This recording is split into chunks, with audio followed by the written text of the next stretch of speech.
G'day boys and girls, and welcome back. Yet another new build, another one. Very busy boys at the moment. So as you can see here, we've got the big Sutter GU 4.2 Patrol. Pretty awesome truck, honestly. I've always wanted a GU ute, but unfortunately I don't really fit in them very comfortably because they're I'm a bit too tall. I'd have to do like an extra cab chop or something, but definitely something I've always really liked, the GU Patrol. I'm a huge fan. I will have a wagon one day, but this is obviously not for us. This is for a customer, this one. And we are going to be pulling the big Sutter out because they are pulling some great coin for God knows why. But for whatever reason, people actually pay a lot of money for these things. So anyway, this customer has decided he wants something with a little bit more poke, wants to have a bit more fun, and wants to do it reliably and with the right noises. So out comes the TD, and we're going to be putting in a turboed LS1 into this thing. So we're just going with stock bottom end 5.7 with a S366 Pulsar. Should be a freaking awesome little combo. We've done a fair few of the exact same combo just about, and they're always just great. They're a very similar setup to our Cruiser in that they're sort of just boost on tap, which is exactly what you want in a four-wheel drive. You know, something you want to tow with, something that's heavy, something you want to take off-road. You want that power instantly. You want it right at the touch of your foot. But obviously, unlike the Cruiser, these are set up with just single turbos, which simplifies things quite a bit. So they're an awesome setup. This one we're doing a little bit differently, which we'll show you as we go through the build. Just using some different parts that we don't normally use in order to try and cut costs a little bit, but obviously still come to the same great quality result and have a really nice, reliable four-wheel drive at a really good price with some decent poke. So that's the plan. We're leaving the manual in this one's staying manual. So, you know, between these gearboxes, as well as being just a stock bottom end 5.7, we're going to be limited to that sort of 500 horsepower-ish area, which is obviously fine. That is so much fun in one of these things. It's not even funny. It's impossible to keep your foot out of them, especially out the beach. They're just too fun. So super stoked, excited to get into this thing. So let's get into it. First things first. Pull out the TD because the owner has already sold it, so we've got to pull it out, get it on a pallet ready to go back to him and get started on this conversion so we can have his car back and go and have some bloody fun. Looking forward to it. Another fast four-wheel drive to add to the resume. The portfolio of cool four-wheel drives is sort of growing. Pretty exciting. I love it. So here we have the customer's engine. It is just a fairly low K's LS1 out of a VX SS. So begin the pull down process, just pulling it apart and inspection.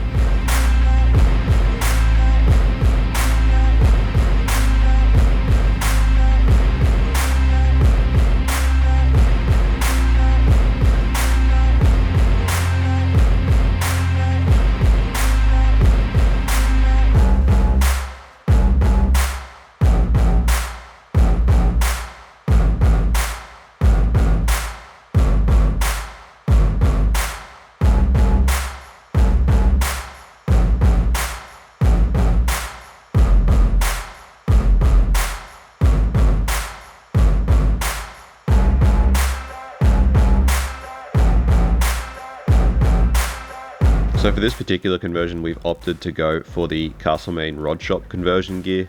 As you guys know, we do really like using Marks gears for most of our conversion. However, given the fact that this thing is going to be turboed, we're going to need an upgraded clutch. There's a few other things and reasons that we decided to go with the rod shop kit for this particular instance. Mostly for the fact that a lot of the stuff that comes with the Marks kit we just couldn't use for this particular application. So it worked out a lot cheaper for us to just go get the gear that we did need from rod shop and then sort of piece together the rest of the conversion out of what we were requiring for this particular build at this sort of horsepower. So in goes the dummy engine with the rod shop gear so that we can get our marking and positioning for the engine mounts that we need to weld in. We had to make some clearancing on the firewall for it all to fit properly, clean up the chassis ready to weld up our mounts, etc.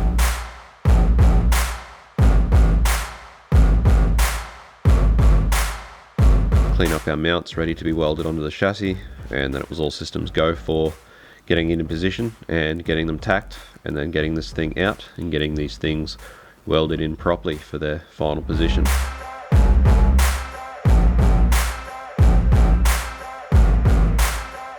This is what it looks like when they're all welded in and all painted up, and these sit the engine really nice and far back and low, which gives us plenty of room for our turbo system, our manifolds and everything else. So a little bit more firewall modification, bit of massaging. We've got some dummy heads as well, which we use to fabricate our manifolds. They're a really good heat sink because they are just a huge big block of alloy. So there you have the driver's side manifold being created, being made, with a lot of care taken to get around these engine mounts and away from all the heat. Righto, boys and girls, we are cracking along with the big bad GU. So, you can see in there, it's probably a bit hard to see, but you can see where we've got our first manifold coming down to that V-band there, which Rex has gone and built, which is awesome. So, ended up going logs with this thing just because of the room issues. Gonna be fine. I actually purchased this oven, well, didn't purchase, we got it for free. Got to pick this up off Marketplace the other day. So we've got an oven in the shed so that we can actually start to ceramic coat these manifolds and start baking them properly. You know, it's not really in the budget for these things to actually get them properly ceramic coated. Not only that, but the lead time for getting ceramic coating at the moment is outrageous. It would postpone these projects so far, it's not even funny. We can't do it. We literally just can't afford to have that much time of these projects sitting around, and we've got a few coming up. So we should be able to paint and ceramic coat them, which is awesome, but we haven't had much time the past few days to continue on with the fab work because we've been doing heaps of other stuff. But we got here this morning, we wanted to figure out what exactly we were going to do for a fuel system for it, which we started pulling apart. Rex has started sorting that now. So we've got the main tank out. We pulled it out. It's the exact same hanger as all diesel patrols. They're pretty much all the same, which, you know, you've got your two tubes, your feed and return, but obviously being a diesel, they'd normally draw fuel. So there's no pump hanger or anything, but being that this thing's a ute, we've got so much room in the back here. We've got all the room in the world to work with. We'd really like to put a surge tank in this thing because, you know, if he wants to go forward driving, he wants to go up the beach, if it's got a surge tank in it, we never have to worry about fuel surge. We don't have to worry about what angles he's on forward driving. You know, the thing's never going to lean out and cause an issue. So what we've decided to do is put a surge tank in the ute, which I'll show you in a minute. And what we're going to do with this hanger was what we sort of contemplated it with the last ZD patrol that we converted, but we decided to go against it because of the risk involved at that point. But we're going to pretty much chop this tube back, rebead it, and basically just put like a Walbro 250 in this hanger, just tie it to this return line here, just so that it's sort of in there. If you could see in the tank, which I won't show you at the moment, but there is actually like a bit of a swirl pot, like a bit of a baffle. So there's nowhere for the pump really to go, it can't go far. And being that it's only feeding a surge, it's not actually feeding a fuel system, there's going to be no pressure. So there's not really much that can go wrong with it. So, you know, a Walbro 250 doing that and feeding a surge tank from there, that's going to be happy days. And then we've got ourselves a Aeroflow surge tank, which actually houses an in-tank pump. So we're going to put a Raceworks 340 LPH in-tank pump in that surge. And the advantage of that obviously is having the in-tank pump is a lot quieter. It's not loud like an external pump. So it's, you know, still nice and streetable. It doesn't annoy the crap out of you. It's not conspicuous. Also, the advantage of that is obviously it's still submerged in fuel, so the pump is still getting cooled. So that's going to be the fuel system. It's going to work out fairly cheap, and it's going to be freaking bulletproof. Not only that, but Rex is going to weld AN6 flares on each end of the fuel line, and we're just going to use -6. Oh, you've already welded one? I'll show you that. So all the high pressure lines are going to be either hard lines, the stock hard line in the car, or everything outside of that hard line is going to be -6 braid for all the high pressure stuff. So I should have bought a torch because I can't see anything. Oh, I'll grab one in a sec. I'll just take that off because I painted that to stop all rusting. So that's the standard fuel supply line with an AN6 flare welded onto it. We'll do the same up at the engine bay end, and this thing will be either hardline or 200 series braid in all the high pressure areas. So the other thing is we're going to put that surge tank at the back here. It'll fit right here. So the surge tank will fit just here. Yep. And then it'll just have the filter reg on the side of it. Yeah, so that's what I was getting at, is we're just going to put a filter reg down here as well.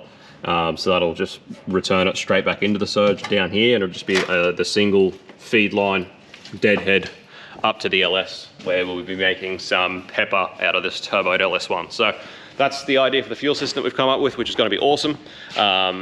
Bryce, the owner, came out and picked up the TD on Monday because he's already sold it. So we had a bit of a chat about what we're going to do as far as intake and all that sort of thing goes, and it's all happy days. So at this stage, the biggest thing holding us back right now is the fact that we're still waiting on his airbox to get here. He's got a Radius Fab airbox ordered or being built to suit this thing. So it'll be 4-inch in and out. We'll connect this 4-inch snorkel to it. That'll be all happy days. But it's, I don't know, for whatever reason, it's not here yet. And the problem is we need it to get our final position for the turbo. So we can't go mounting the turbo and then have the airbox get here and realize that it's in the way or it's not going to work. So we sort of need that airbox before we get our final position for the turbo, which is another reason we haven't continued on with any fab work yet. But hopefully we have that today. If not, he's got Monday off. He's going to go chase it up himself, and then we can continue on rolling through with this thing. So another development that we had, so I currently have his heads at the machine shop getting just a valve service and just getting them skimmed. We get them deck 10th out. But he actually called me the other day. When I pulled this down, it all looks stock. It's meant to be low Ks. I wasn't really worried about much. To be honest, I did it in a bit of a hurry, and I wasn't looking too closely because there was nothing alarming that I found. But I got a call from the machine shop. All the intake valves are bent. Came in here to have a look at these pistons. Sure enough, all of the pistons have witness marks where you can see the intake valve has contacted the piston. So very strange. It was meant to be fairly low Ks. There's nothing else in the motor that was alarming. It still had the stock cam in it. It appeared to me to still have the stock chain and everything in it. So it's a very strange one, that one.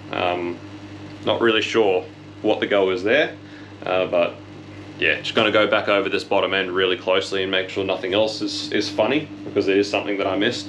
And we've ordered a complete new set of valves, which should be here on Monday as well. So we'll get them to the machine shop. They can finish those heads off. And we were missing a box of engine stuff for this engine and another engine, which has showed up, which is awesome. So once we get those heads back, this thing can go back together. We've got Bryce's sump there ready to go. So once that's done and the fab work's done, it can all go in the car. So yeehaw there. Righto guys, so trying our best to crack along with this thing as much as we possibly can. Rex got the sump on the dummy engine this morning so that we can sort out where our turbo oil drain and everything's going to be going and start getting that welded into the sump.